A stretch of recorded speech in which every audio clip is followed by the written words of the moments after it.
Hey salut tout le monde, c'est Zogma, j'espère que vous allez bien. Aujourd'hui, on se retrouve pour parler de Too Many Bones. J'en ai quasiment pas parlé sur la chaîne, j'en ai jamais fait de vidéo parce que ça prend un petit peu de place, que les parties sont assez longues et que c'était pas possible dans le setup d'avant quand je n'avais pas cette table, quand j'étais sur mon petit bureau, etc. J'en avais quand même parlé dans mon top de mes jeux solo ever il y a 2 ans et je ne l'avais pas mis dans celui de l'année dernière puisque finalement ça faisait longtemps que je n'y avais pas joué et j'avais totalement oublié que c'était un sublime jeu. Donc je vous préviens, dans cette vidéo on va être dithyrambique, on va jeter des fleurs à Too Many Bones. Et pourquoi cette vidéo? Parce qu'il y a une dernière vague de contenu qui n'est jamais sortie en français et Lucky Duck Games va l'éditer, va la localiser à partir du 11 mars, là très bientôt, via un Game on Tabletop, donc un financement participatif. Et donc on va faire une grosse vidéo qui risque de durer longtemps. On va vous parler de qu'est-ce que Too Many Bones, qu'est-ce que l'extension, qu'est-ce qui est déjà prévu, que je sais, parce que finalement j'ai assez peu d'informations, mais il y a des choses que je sais qui vont sortir dans la campagne et des choses qui seront peut-être dans la campagne de financement que moi je possède parce que j'ai acheté en VO. J'essaierai de vous en parler pour vous dire si ça peut vous plaire ou pas. Bref, que vous êtes déjà un gros connaisseur de Too Many Bones ou un parfait débutant, vous allez peut-être apprendre quelques petits trucs, donc n'hésitez pas à rester jusqu'au bout. A noter qu'une partie du contenu de cette vidéo m'a été envoyée par Lucky Duck Games en vue du financement participatif, mais j'avais déjà l'immense contenu en ma possession parce que j'avais la boîte de base, j'avais financé toute la première vague, enfin du coup la deuxième vague en VF avec Undertow, et je m'étais déjà fait plaisir quand je suis passé par différents game fans de Chip Theory Games, l'éditeur, notamment pour The Elder Scrolls. J'avais pu récupérer des persos, des extensions aussi et là en me disant que ça sortirait probablement jamais en français, donc j'ai pas mal de contenu, j'en ai reçu un petit peu, et donc on va vraiment pouvoir vous faire une vidéo assez globale. Alors Too Many Bones, qu'est-ce que c'est? Hormis un jeu qui peut vraiment lutter, voire gagner la médaille pour la boîte la plus dégueulasse au monde, je n'ai rien contre ce cher Capitan qui globalement, j'aime bien la direction artistique de Too Many Bones, mais il est quand même pas ultra sexy avec sa grosse tête et sa petite crête rousse. Too Many Bones, c'est un jeu, il faut le dire tout de suite, qui coûte une couille. C'est un jeu qui pèse aussi la deuxième couille. Comme ça, on a les frères et sœurs, le prix et la lourdeur de la boîte. C'est un jeu avec des règles assez simples, mais avec des mots-clés à foison, ce qui peut rendre les parties un petit peu compliquées, un petit peu ardues. Ce sont des parties qui vont durer 2h30, 3h, si ce n'est plus. Donc là, vous allez me dire, mais c'est bon, je coupe directement la vidéo, c'est un jeu de merde. Et pourtant, c'est l'un des meilleurs jeux auxquels j'ai joué. C'est vraiment un jeu excellent. Tout est écrit sur la boîte. C'est un jeu de rôle et de dice building. C'est un jeu dans lequel on va faire une sorte de campagne. Mais une campagne, c'est une partie qui va durer de 0 à 3 heures. On va avoir des rencontres, différents événements. On va faire surtout plein de combats jusqu'à vaincre un tyran, puisque nous sommes en Délor, nous sommes un Gearlock, ce petit peuple qui ressemble un petit peu à Dobby dans Harry Potter, des elfes de maison, les grandes oreilles un petit peu, ils ressemblent un petit peu à rien, mais ils vivent en paix jusqu'à ce qu'il y ait un grand méchant, un tyran qui est en train de tyranniser toute la région. Hop, ni une ni deux, ce sont les seuls pour pouvoir aller foutre une déculottée au tyran, donc ils partent en quête, que ce soit un Gearlock, 2 Gearlock, 3 Gearlock ou 4 Gearlock, et on va pouvoir partir à la bataille. On a un petit côté livre dont on est le héros, parce qu'à chaque tour, on va tirer une carte, et cette carte-là va nous donner un petit texte fluff, va dire quelle rencontre on va avoir, et puis on va avoir un choix. Souvent, ce sont des combats, et en fonction du type de combat, du bonus ou du malus qu'on va choisir pendant le combat, on aura un combat différent, et puis une récompense différente. On va faire ça petit à petit, jusqu'à arriver à un certain nombre de points d'aventure qui nous autorisent à vaincre le tyran, ou en tout cas essayer de le vaincre, parce que c'est quand même un jeu qui est assez chaud. Mais ce n'est pas que un jeu d'aventure, c'est surtout un jeu tactique, puisqu'on va avoir un petit tapis de jeu, je vais vous montrer dans un instant, où on va pouvoir se déplacer de manière stratégique. Il y aura des personnages qui seront à portée, d'autres qui seront à distance. On va choisir nos personnages pour avoir des capacités qui sont, voilà, on va pas mettre que du corps à corps, on va peut-être mettre un tank, peut-être mettre un DPS, un archer ou quelque chose comme ça. Et puis surtout, on a une immense composante RPG, jeu de rôle. On va pouvoir choisir l'orientation de nos personnages. Notre personnage a un plateau de compétences et on va choisir ses compétences petit à petit au fur et à mesure de nos points d'expérience. Et tout ça, ces compétences, ce sont des dés que l'on va pouvoir lancer. Donc si vous aimez les combats stratégiques, que vous aimez vous creuser la tête pour créer un archétype viable et une composition de personnages viable, mais surtout que vous aimez lancer des dés, c'est fait pour vous. Je vous l'ai dit, Too Many Bones, c'est un jeu qui est cher, mais ce n'est pas pour rien. Si l'éditeur c'est Chip Theory Games, c'est pas dans le genre cheap, genre c'est de la merde, mais cheap, les chips de poker, puisque vous allez avoir un matériel dantesque avec tous des ennemis que vous allez affronter qui sont finalement sur ces chips de poker, ce qui fait que on a un jeu avec plein d'ennemis différents, ça évite tout un tas de figurines, donc finalement ça permet d'avoir un jeu moins cher qu'avec tout un tas de figurines, ça évite d'avoir à peindre, ça permet comme d'avoir quelque chose avec des monstres qui ressemblent à quelque chose, et puis surtout c'est facile de mélanger, on n'a pas besoin d'avoir des cartes à côté, il y a tout plein d'informations dessus, avec des mots-clés, des choses comme ça, et c'est ultra agréable au toucher, ce sont des chips de poker. Bien sûr qu'il n'y a pas que ça, je vous l'ai dit, il y a des dés à foison, chaque personnage a ses dés de compétences qui sont tous différents, ce qui fait que Too Many Bones est l'un des jeux les plus jolis. Hein. Il faut se le dire, se lancer tous ses dés, etc. C'est franchement très agréable. Chaque personnage a ses dés, chaque boss a ses dés. Vos compteurs de points de vie, ce sont aussi des chips de poker qu'on va mettre en dessous. Nous avons des paquets de cartes avec des deckbox en plastique, avec des cartes en PVC, traitables contre la sueur, contre la salive, contre toute substance qui peut sortir de votre corps. Elles sont pliables à l'infini. Celles-ci ne sentent pas l'alcool, contrairement aux dés de 20 Strong. Les aides de jeu sont elles aussi en plastique. Et la cerise sur le Gearlock, tous les plateaux sont en néoprène. Ça, vous voyez, c'est le tapis de combat. On va pouvoir se déplacer. La jauge d'initiative qui va être quelque chose de très stratégique à gérer. Et voici un plateau de Furax, un corps à corps qui est très accessible pour jouer en solo. C'est un personnage qu'on peut recommander, surtout si on lui met derrière Sparadoc, et là vous êtes refait avec une boîte de base. Vous voyez, il y a des trous pour mettre vos dés, pour que ça soit calé. Quand vous allez débloquer les compétences, vous allez venir les placer dans les emplacements, et si vous allez décider de les activer, vous pourrez les prendre et les lancer. Bref, Too Many Bones, c'est un jeu d'exception au niveau du matériel, c'est un jeu qui va vous faire vivre des aventures, c'est un jeu comme tout bon jeu de rôle va proposer des mini-jeux comme les fléchettes, c'est les fléchettes furieuses, je ne sais plus comment ça s'appelle en français, de l'ouverture de coffre, de la gestion, etc. Je ne vais pas vous faire une présentation des règles complètes, vous verrez ça, vous verrez une partie cette semaine, parce que la semaine qui va suivre sera une semaine entièrement consacrée à Too Many Bones, avec au moins une partie de la nouvelle extension, une partie d'un spin-off, et peut-être, je me tâte encore, vous aurez peut-être un top des différents personnages qui existent. Dans tous les cas, si vous regardez cette vidéo dans 3 mois, 6 mois, 3 ans, n'hésitez pas à aller voir, il y a une playlist avec toutes ces vidéos. Et donc, clairement, si vous aimez l'aventure, les dés et la tactique, vous serez aux anges. Pour autant, c'est pas un jeu qui est parfait. Je vous l'ai dit, les parties sont longues, alors ça c'est pas forcément un défaut, mais il faut pouvoir réussir à caser des parties de 2h30, des fois 3 heures. Et en plus, c'est que les tyrans qui proposent finalement des aventures plus longues sont souvent plus intéressants parce que justement on a encore plus le temps de builder nos personnages, etc. Donc je préfère justement faire ces parties longues que les parties un peu plus courtes, mais il faut avoir le temps. Ça se met en place très rapidement, ça il n'y a pas de souci parce qu'il y a plein de rangements, mais clairement, on n'a pas 3 heures tous les soirs devant nous pour jouer à Too Many Bones, ce qui fait que c'est un jeu qui est un peu long à sortir. C'est un jeu finalement avec des règles simples, mais si vous regardez sur BGG, vous serez à 4 sur 5 de difficulté parce que finalement, et encore là c'est que la fiche de la première extension, chaque monstre que vous allez avoir sur le terrain, et il y en a souvent 4 à la fois, vont avoir des mots-clés. Des mots-clés, ce sont des pouvoirs. Si chacun de vos monstres a 2 pouvoirs et que vous avez 4 ennemis, vous avez 8 mots-clés à gérer, savoir quand est-ce qu'ils ont lieu pendant leur tour d'action, quel est l'impact, comment les contrer, etc. Ce qui fait que ça rend des parties assez lourdes. Et ça, c'est l'aide technique du jeu de base. Si vous voyez l'extension, le standalone qui va sortir prochainement, c'est recto verso. Donc on commence à être sur un jeu avec plein de mots-clés, plein de particularités. Les mots-clés en eux-mêmes ne sont pas compliqués, ils sont faciles à comprendre, mais pour vous rappeler d'une trentaine de mots-clés, il va falloir y aller et surtout être sûr de ne rien oublier. C'est un jeu où si vous allez un peu vite, vous allez passer à côté de certaines choses. C'est pas bien grave, le but c'est de se faire plaisir, mais ça rend des jeux, des parties qui sont quand même assez lourdes avec de nombreux retours aux règles. Pareil, les personnages ont une forte capacité il faut apprendre à les jouer, c'est pas la première partie que vous allez bien les jouer, il va falloir les jouer plein de fois, il va falloir faire des tests pour essayer de trouver un bon build, il va falloir connaître leurs différentes techniques. C'est pour ça que vous avez des fiches techniques très bien faites, mais encore une fois, vous avez plein de mots-clés associés à votre personnage, avec les différentes faces, avec des conseils, des petites règles supplémentaires, etc. Et donc surtout si vous jouez en solo et qu'en plus vous prenez 2 personnages, vous avez tous les mots-clés des ennemis, tous les mots-clés de votre personnage et tous les mots-clés de votre deuxième personnage.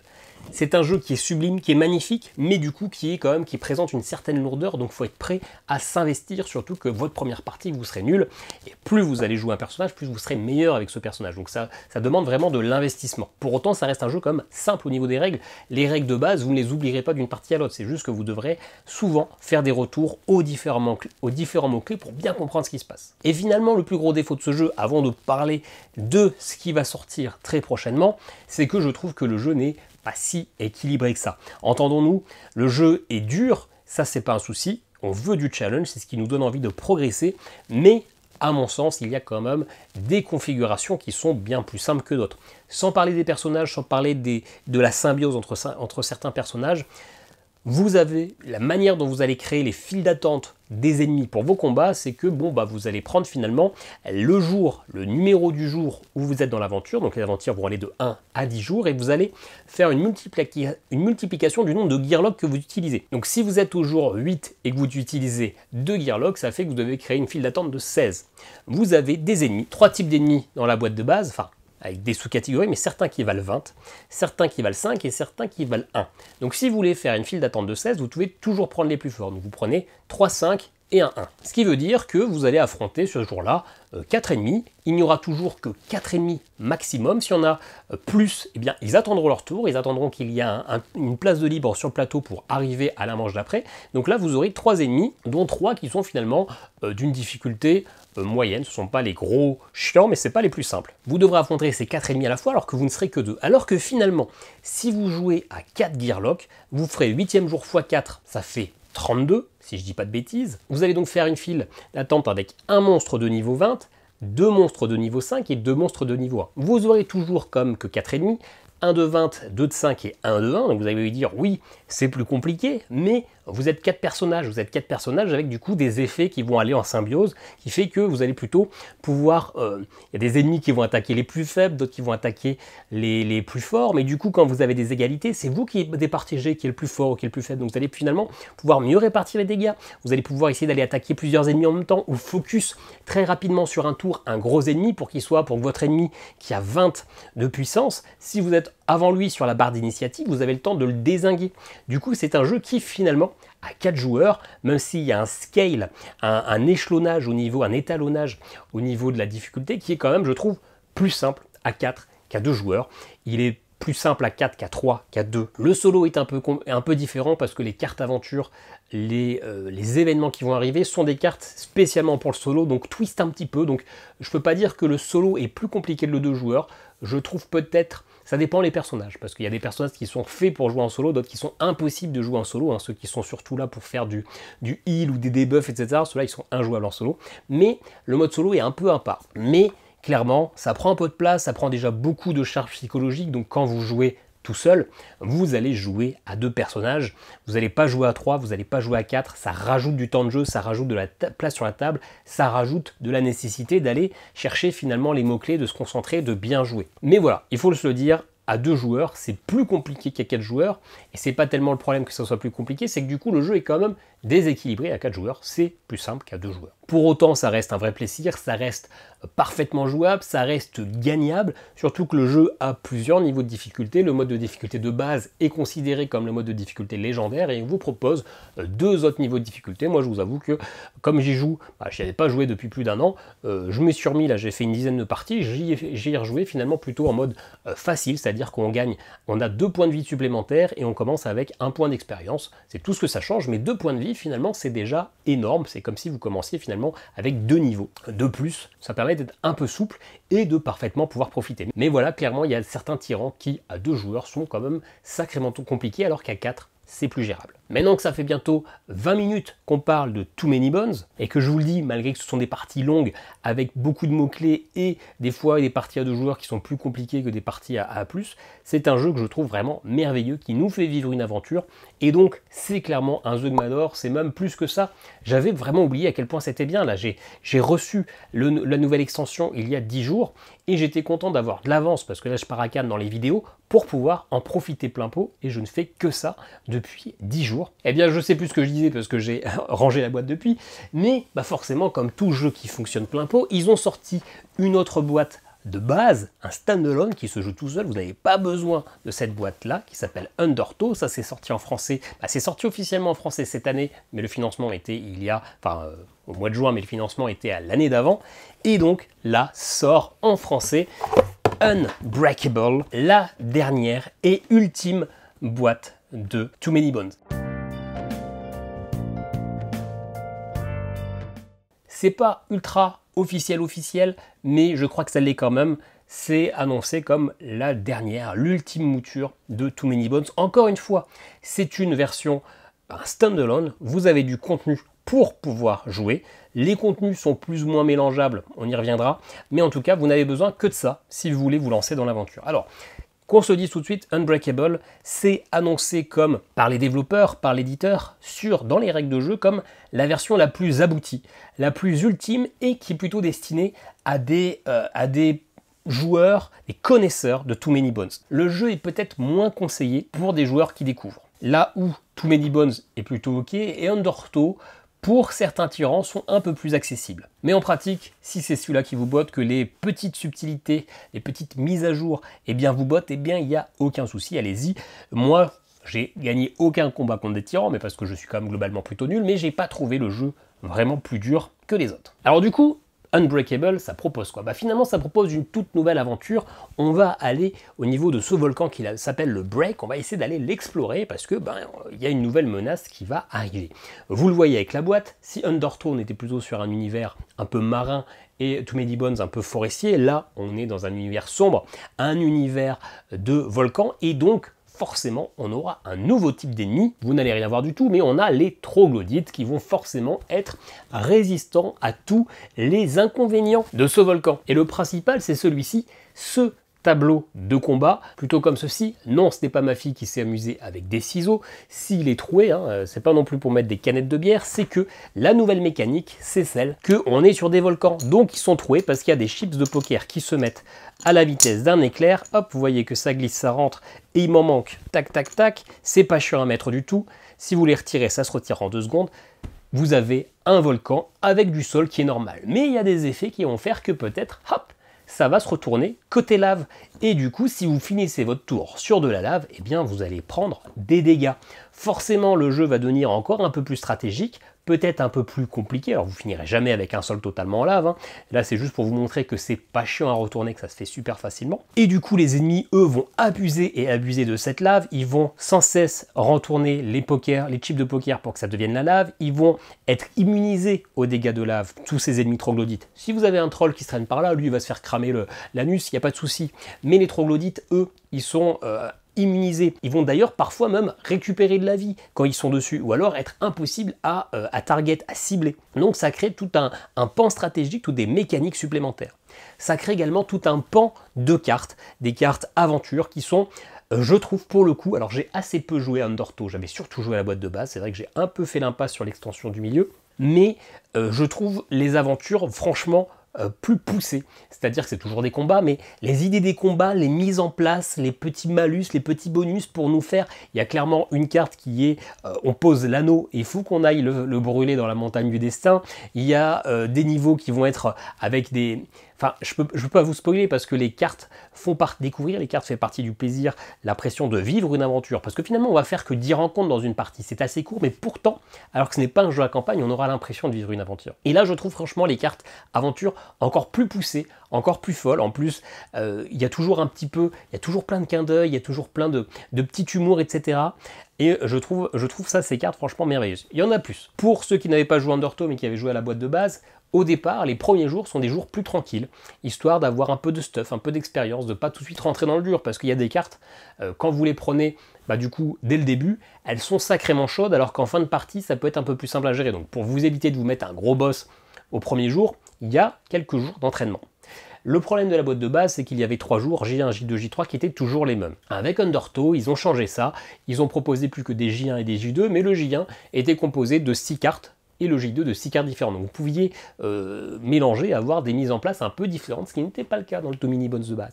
C'est exactement la même chose, on a toujours un J1 et un J2 avec cette variante.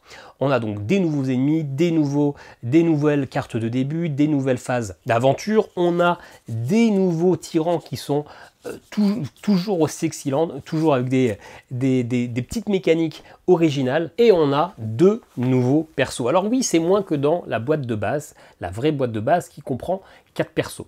Là, ils ont repris le modèle Undertow, il n'y a que 2 persos, ce qui fait que le jeu est un peu moins cher, parce que je crois que c'est, là je vais m'avancer, je crois que c'est 110 € la boîte Undertow, alors que c'était 150 Too Many Bones. Donc finalement, c'est moins cher. Oui, il y a 2 persos en moins. Ces 2 persos sont vraiment excellents. Moi, j'adore Figment. J'ai joué toutes mes parties depuis que je l'ai avec Figment. Figment, en fait, c'est un vieux. Un vieux qui vient d'il y a 100 ans. Et alors qu'il a trouvé une sorte de cristal, il était en train de jouer avec, et il y a eu une éruption du volcan, du break, et ça fait une réaction avec son cristal, et il a voyagé dans le temps. Et depuis, il a appris à utiliser ce cristal, à trouver comment voyager dans le temps. Et donc, toutes ces mécaniques vont être finalement de changer le round en cours. Il va avoir des pouvoirs qui vont faire du heal, qui vont faire des dégâts tour après tour et qui vont disparaître, par exemple en arrivant au round 5, à la manche 5. Et lui, il va avoir des pouvoirs pour faire qu'au lieu d'être au round 5, on va pouvoir revenir au round d'avant, ou au contraire, aller au round d'après, si on veut arriver à la phase de fatigue des ennemis. Tous des effets comme ça, il va pouvoir aussi se déplacer sur la piste d'initiative pour prendre de court des ennemis, au contraire, tous les laisser taper pour après faire poum, un gros dégât sur tous ceux qui sont devant lui sur la piste d'initiative. C'est, je trouve, un très bon support. Enfin, il a un petit peu de heal, pas tant que ça, mais il fait du dégât, il a pas mal de maniabilité, je le trouve franchement excellent, très sympa. Mais par contre, pas jouable en solo pur, il est comme compliqué, c'est pas le plus résistant, etc. C'est vraiment un support. Et on a Gale.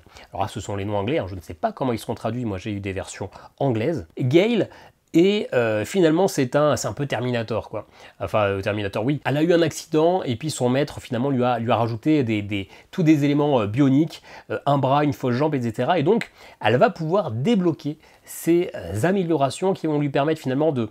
Normalement, dans Too Many Bones, on se déplace et ensuite on lance les dés. Là, on va pouvoir avoir une capacité de se déplacer grâce à certains dés, donc de tanker un peu, c'est un corps à corps, et après avoir fait des attaques, chouk, esquiver, se barrer. Au contraire, alors que c'est une corps à corps, elle va avoir, avec ses améliorations, une possibilité d'aller faire du distance, etc. C'est un personnage qui peut faire pas mal de choses, mais c'est un personnage qui est quand même assez compliqué à gérer, je trouve. J'ai un peu de mal à utiliser, je n'ai pas énormément forcé avec, et je pense que c'est peut-être en ça que cette boîte est légèrement, peut-être un petit peu décevante, et pour moi ne se suffit pas elle-même. C'est qu'effectivement, les personnages ne sont pas des personnages utilisables pour un nouveau joueur. Ils ont pas mal de petites subtilités, pas mal de règles. Clairement, ce ne sont pas les personnages de la boîte de base, ni celle avec son loup, là je sais plus comment elle s'appelle, Chiffon, qui était quand même très accessible aux nouveaux venus. Ceux-là sont plus difficiles à gérer, nécessitent un peu de... nécessitent de jouer avec des buffs, des debuffs, ou mettre des petites tornades pour empêcher les ennemis d'approcher, etc. Ils sont un peu plus touchy, et donc je pense que ça nécessite d'aller récupérer d'autres personnages en plus pour avoir une expérience un peu plus complète, un peu plus facile d'accès. Et puis de toute façon, dans une boîte de base, il n'y a que 2 persos, même si ces persos nécessitent, dans un standalone comme ça, ces persos nécessitent finalement d'avoir pas mal de parties pour bien les maîtriser. On aime papillonner, on aime changer d'expérience, etc. Là, il suffit qu'il y ait un personnage qui ne vous plaise pas pour que vous soyez un petit peu déçu. Donc cette boîte est pour moi excellente.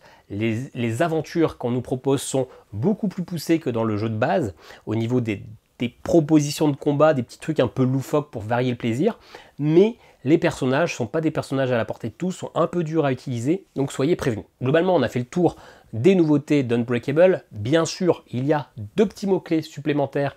Avec ce volcan, on va pouvoir avoir un effet qui s'appelle Shaky Ground, c'est-à-dire que quand un ennemi vous fait des dégâts, eh bien ça se transforme en lave, on veut vous faire souffrir. Et puis quelque chose que je trouve assez rigolo, c'est Darkness. On va être dans la pénombre, on ne va pas voir les ennemis, et ils vont pop finalement que quand on sera près d'eux. Là, ils seront révélés. Donc finalement, est-ce que ça sera des tout pourris ou des bien gros méchants? C'est pas un petit mot-clé qui va tout changer, mais j'ai trouvé que ça, encore une fois, permettait d'avoir un petit peu plus de renouvelabilité au niveau des parties. Unbreakable, très clairement, si vous deviez commencer Too Many Bones, maintenant, je vous conseille quand même de prendre une boîte de base, de ne pas vous prendre que Unbreakable, même si c'est un standalone. Ou alors, si vraiment vous ne voulez pas dépenser d'emblée pour 260 €, prenez Unbreakable, mais prenez 2 personnages, parce qu'il y a plein de personnages dans Too Many Bones qui sont achetables à l'unité. On va y revenir tout de suite. Mais clairement, je pense qu'il vous faut un peu plus de personnages que ces deux-là pour vraiment pouvoir trouver votre style de jeu, pouvoir prendre du plaisir. Là, vous serez peut-être un peu limité sur des personnages un petit peu experts,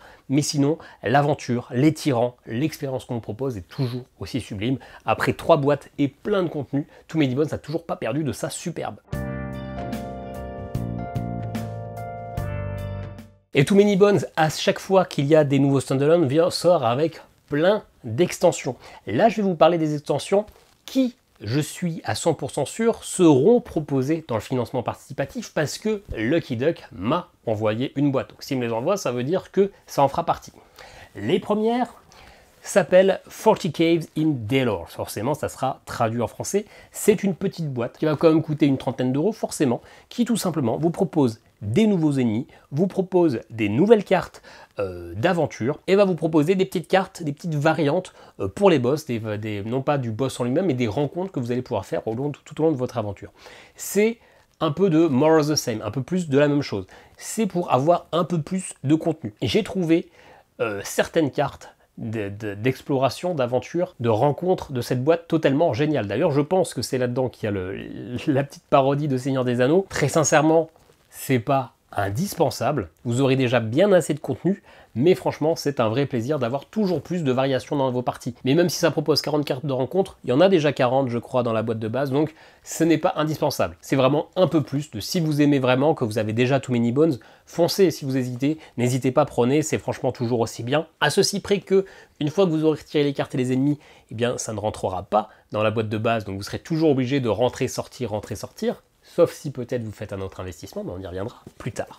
L'autre chose qui est sûre, ce sont ces deux nouveaux persos, Polaris et Carcasse. Deux persos, eux aussi assez experts, pas si facile que ça à jouer. Polaris, qui a cette possibilité d'invoquer des orbes, de les placer sur le terrain. Des orbes eux aussi, c'est pas des petits bouts de plastique, c'est vraiment des orbes en métal de toute beauté. Vous allez pouvoir les placer et en fonction de votre développement, de vos compétences, vous allez pouvoir soit les rapatrier vers vous, les rappeler et faire des gros dégâts aux ennemis. Ça peut faire jusqu'à 4 dégâts à tous les ennemis que ça va retrouver, ça va parcourir. Donc si vous arrivez à les placer, à vous barrer et les rappeler à vous, vous allez faire des gros dégâts. Ou alors de finalement buffer vos coéquipiers, les heals, etc.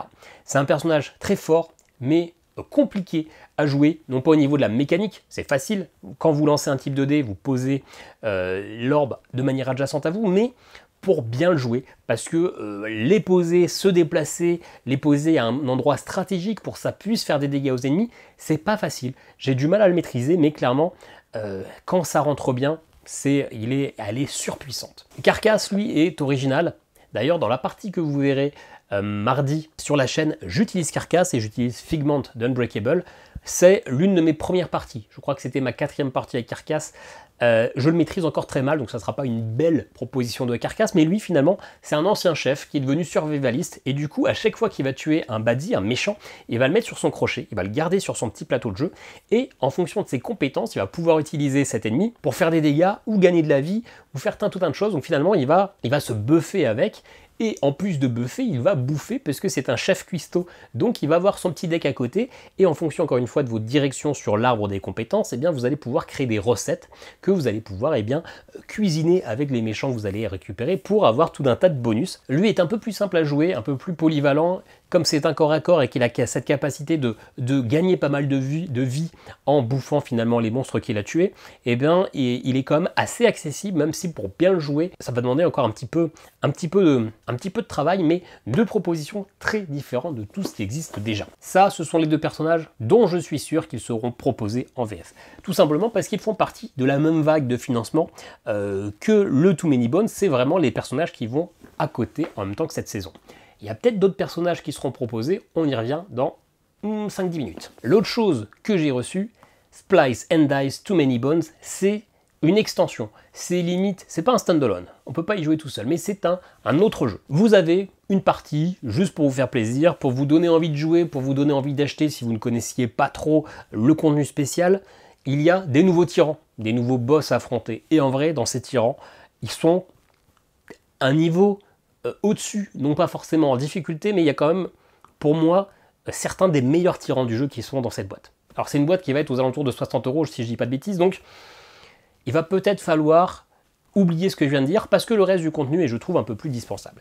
Vous avez 2 modes de jeu dans Splice and Dice. Vous avez le premier mode de jeu, Build a Tyrant, donc créer votre tyran. En fait, ça vous propose, grâce à ce petit plateau de jeu, de faire un mode normal de Too Many Bones. Vous allez faire des explorations, etc. Mais à la fin de chaque exploration, vous allez améliorer votre tyran, qui sera le tyran que vous allez affronter en fin de partie. Donc il commence avec des stats un peu de merde, mais en fonction de vos choix, il va devenir peut-être un peu surpuissant. Un petit mode qui est rigolo, qui marche avec cet autre plateau, le laboratoire. À chaque fois que vous tuez des ennemis, les 4 premiers ennemis en fait que vous tuez lors d'un combat, hop, viennent dans les différents tanks, les différents réservoirs. Vous en aurez qu'à d'autres qui sont rajoutés à la fin de la manche de manière aléatoire, et surtout, vous allez, avant la phase de récompense, chacun votre tour, piocher 3 dés, des dés, des nouveaux dés, en choisir un et le placer. On fait ça une fois jusqu'à ce que les 4 emplacements sont remplis, et du coup, eh bien, c'est ce qui va faire qu'on va améliorer le tyran. C'est-à-dire que si vous avez mis ce dé d'attaque, vous allez regarder l'attaque des 2 personnages, et si la somme est supérieure à l'attaque que votre tyran a déjà, eh ben, il va gagner +1. Pareil pour la vie, il va aussi pouvoir, en fonction du dé, récupérer des nouvelles compétences, des nouveaux pouvoirs, etc. Et donc ça va être un jeu un peu plus stratégique. En tout cas, vous pouvez le jouer un peu plus stratégique où, normalement, on va avoir tendance en Too Many Bones à battre le plus fort tout de suite, histoire de ne plus avoir des gros dégâts, etc., histoire d'être un peu plus tranquille. Là, bah, finalement, les premiers ennemis vont être mis dans les réservoirs. Donc si vous mettez le gros ennemi que vous avez tué en premier ici, ah, peut-être que votre boss, il va rapidement augmenter ses stats. Et en plus, comme à chaque fois qu'on pose un dé, on va regarder les 2 ennemis qui sont adjacents, peut-être qu'il ne faut pas mettre 2 ennemis à la suite qui ont beaucoup d'attaques, parce que peut-être que vous allez devoir monter leurs attaques. Donc il va falloir peut-être jouer un peu plus de manière puzzle, et surtout à la fin, bien choisir vos dés pour que quand vous placez un dé, ils ne prennent pas la meilleure des stats de vos ennemis, mais plutôt la plus faible. Donc ça crée un petit mode un peu rigolo qui fait que vous allez affronter des tyrans. En vrai, ces tyrans-là, j'ai fait 2 parties avec. J'ai pas trouvé que c'était des tyrans qui étaient, voilà, c'est un peu des gros bonhommes, mais même s'ils ont quelques petits pouvoirs, ils n'ont pas la saveur des vrais tyrans. Parce que finalement, c'est plus un enchevêtrement de plein de bonus, de plein de capacités, mais ils n'ont pas une vraie mécanique de jeu à part entière qui est rigolote.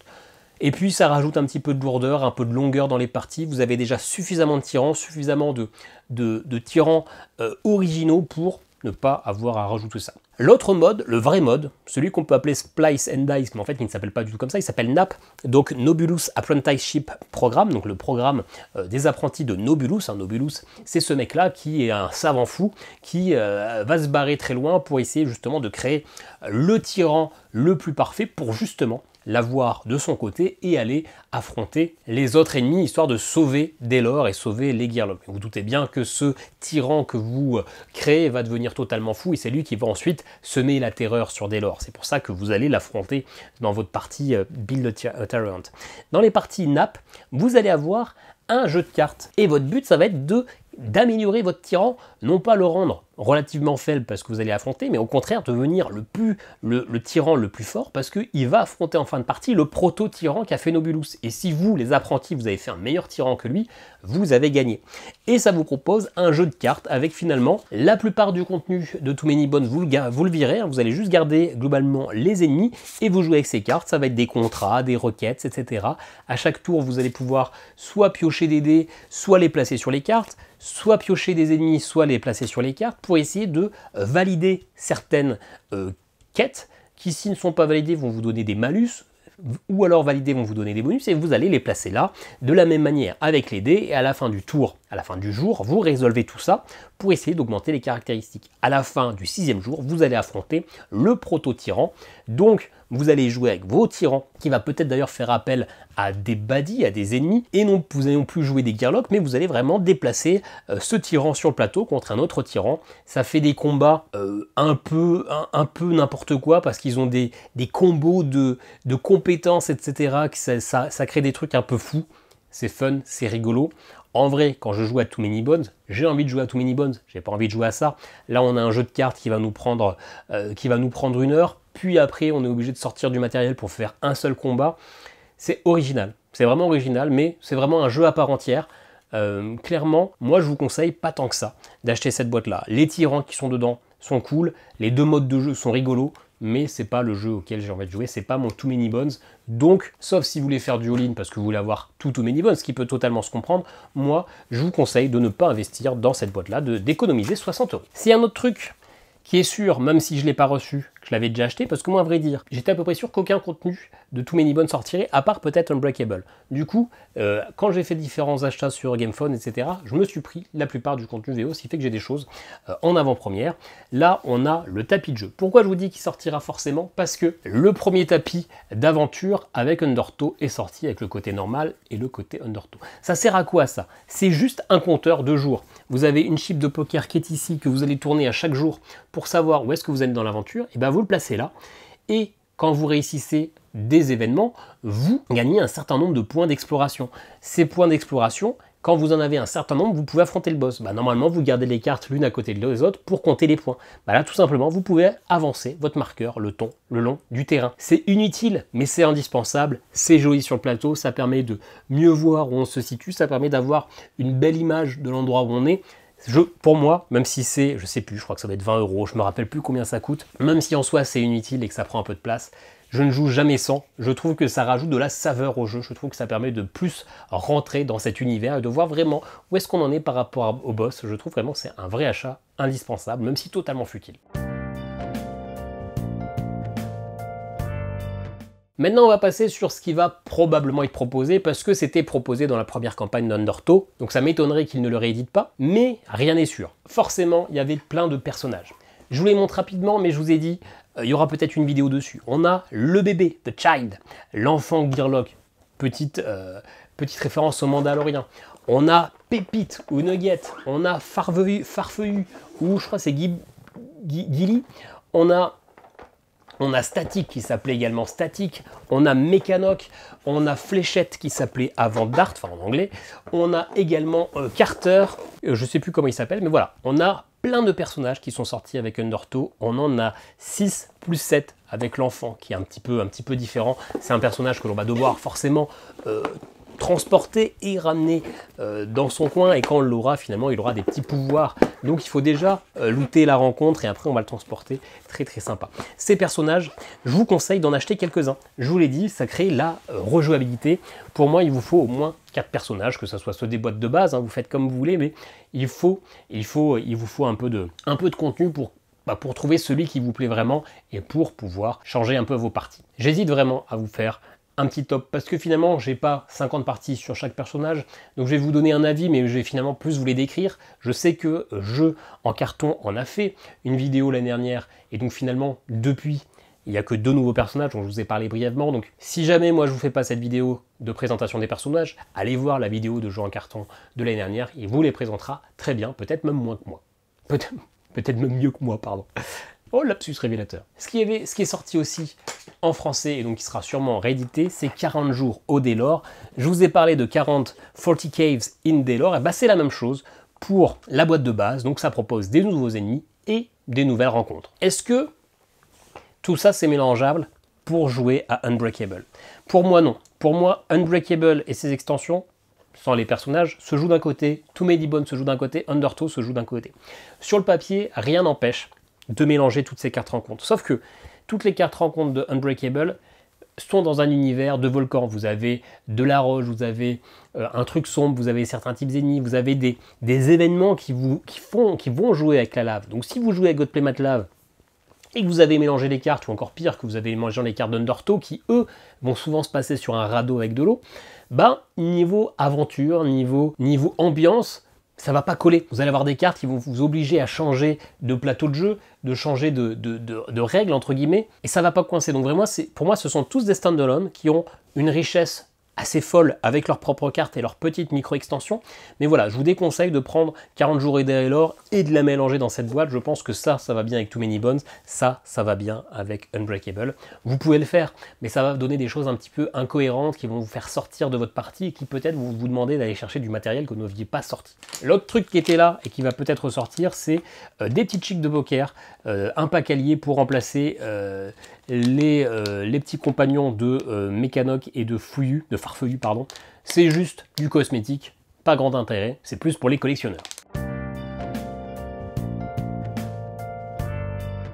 Ça, c'est déjà sorti, donc il y a des chances que ce soit reproposé. Maintenant, je vais vous proposer des choses qui ne sont pas sorties en VF et qui m'ont pas été envoyées par Lucky Duck, et donc comme finalement je n'ai aucune information sur la campagne, d'autant plus que je tourne cette vidéo fin février et que la campagne, ça sera donc le 11, peut-être qu'il y a des choses qui vont être annoncées entre-temps, mais moi, je ne sais pas. C'est des choses que j'ai, donc je vous les présente. Ça, en réalité, je suis à peu près sûr que ça ne sortira pas en VF. C'est The Automaton of Shale. Qu'est-ce que c'est? C'est un bel objet de collection. C'est d'ailleurs plus un objet de collection qu'autre chose. C'est un livre pop-up. Livre pop-up qui coûte une blinde. Je ne sais plus, je crois qu'il m'avait coûté 60 ou 70 euros. Mais, comme tout pop-up, c'est excellent. Regardez-moi ce sanglier, regardez-moi cette fête foraine, regardez-moi ce kraken.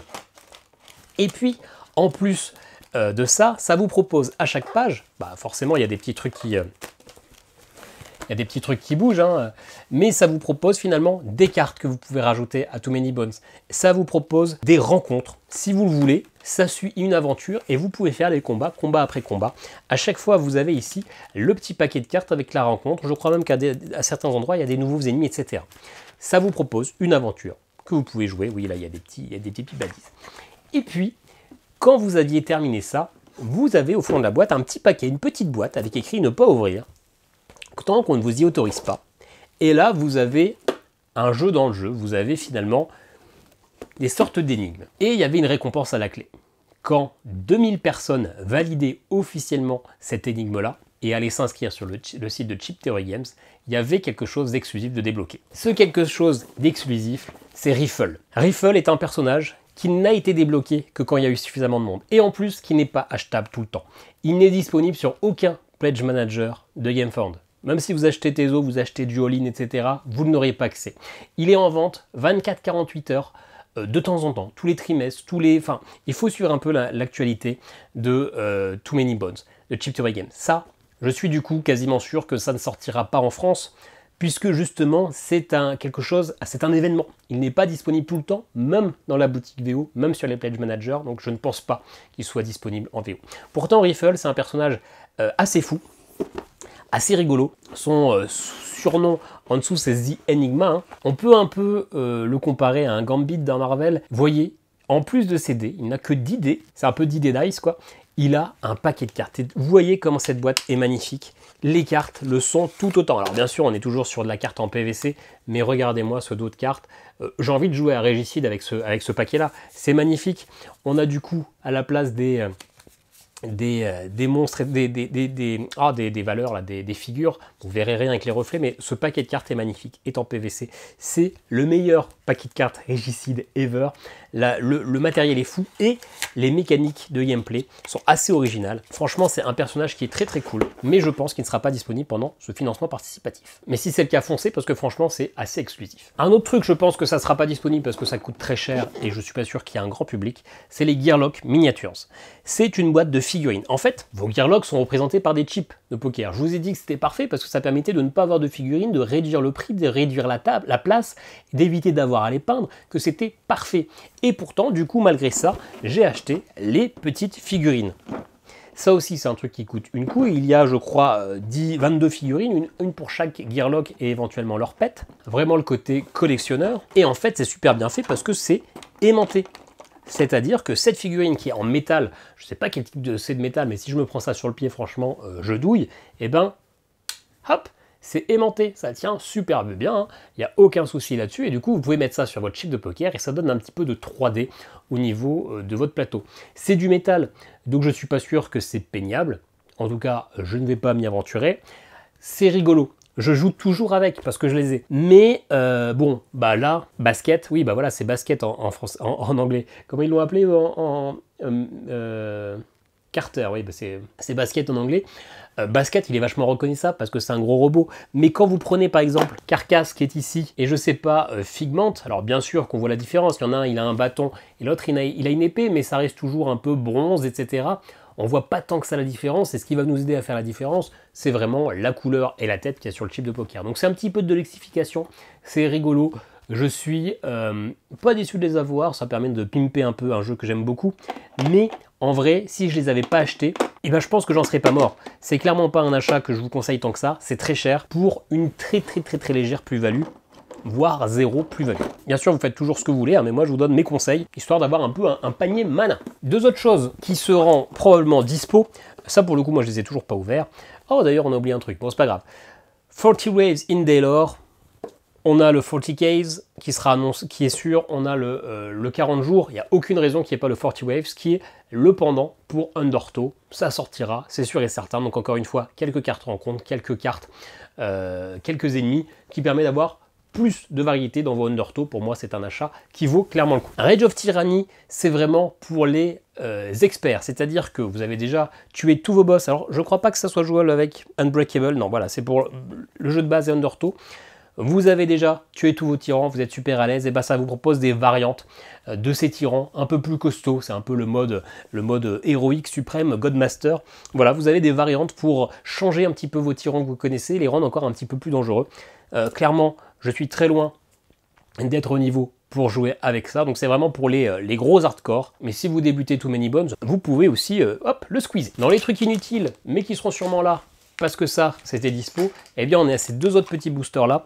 On a le Bones Coffee Promo Pack, c'est-à-dire que ça remplace, ce sont des chips qui remplacent les chips de vos Gearlock sur un thème Bones Coffee, c'était leur promotion. On a finalement pour Boomer, Gilly, Nugget, Patches, Picket, Stanza et Ting, donc finalement les personnages de la boîte de base, les personnages d'Undertow, on a des chips alternatifs pour changer un peu leur look au style de squelette.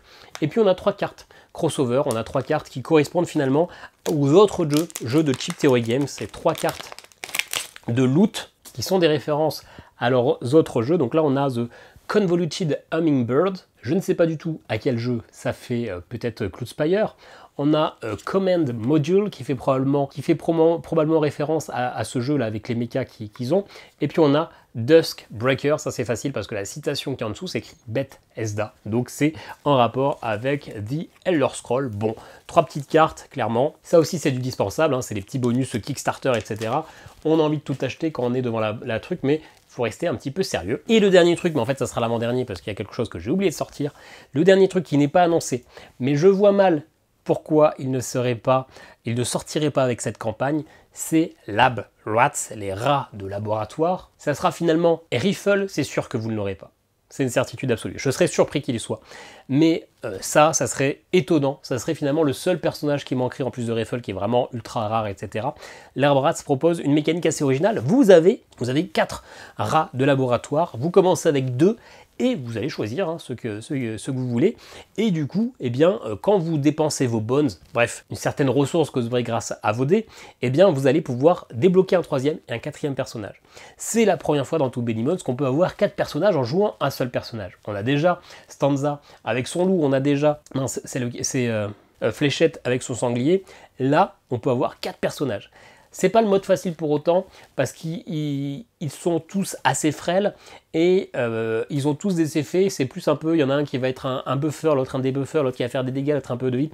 Ils sont assez polyvalents, on peut faire pas mal de choses avec, mais ils sont pas si résistants que ça, forcément, ça serait trop pété d'avoir 4 personnages. Je pense que si on joue à 4 personnages, dont Labrat, donc à 7 personnages plus les ennemis, on va rapidement un petit peu se marcher sur les pieds, mais moi qui l'ai essayé en solo, c'est plutôt des bons personnages, c'est plutôt rigolo, ça change encore un peu, donc là clairement c'est un personnage que je peux vous conseiller, il sera présenté, c'est une certitude.